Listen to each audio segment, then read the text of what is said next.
John chapter 2. The wedding at Cana. On the third day, there was a wedding in Cana of Galilee. The mother of Jesus was there. Both Jesus and his disciples were invited to the wedding. When the wine ran out, the mother of Jesus said to him, "They have no wine." Jesus said to her, "Woman, what does this have to do with me? My hour has not yet come." His mother said to the servants, "Whatever he says to you, do it." 6 water pots made of stone were sitting there, used for ceremonial cleansing by the Jews, containing 20 to 30 gallons each. Jesus said to them, "Fill the water pots with water," and they filled them up to the brim.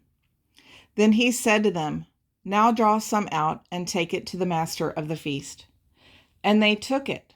When the master of the feast tasted the water that had been turned into wine, and did not know where it came from, though the servants who drew the water knew, the master of the feast called the bridegroom, and he said to him, "Every man serves the good wine first, and after men have drunk freely, then the poor wine is served.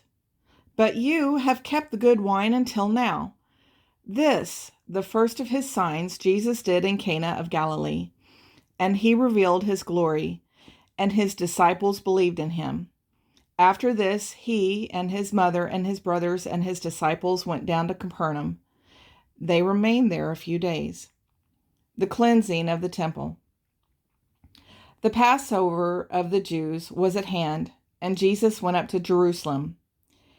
In the temple, he found those who were selling oxen and sheep and doves, and the money changers sitting there.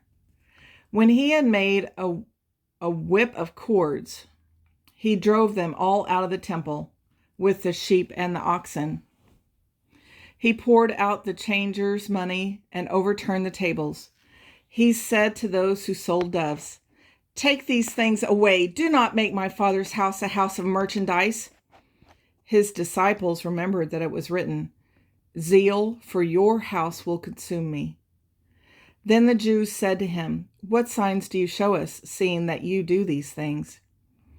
Jesus answered them, "Destroy this temple, and in 3 days I will raise it up."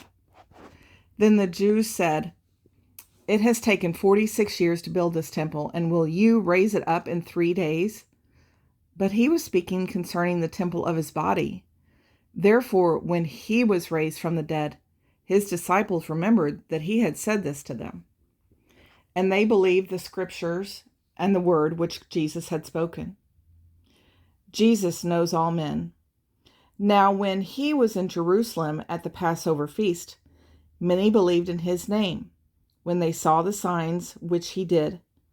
But Jesus did not entrust himself to them, because he knew all men, and did not need anyone to bear witness of man, for he knew what was in man.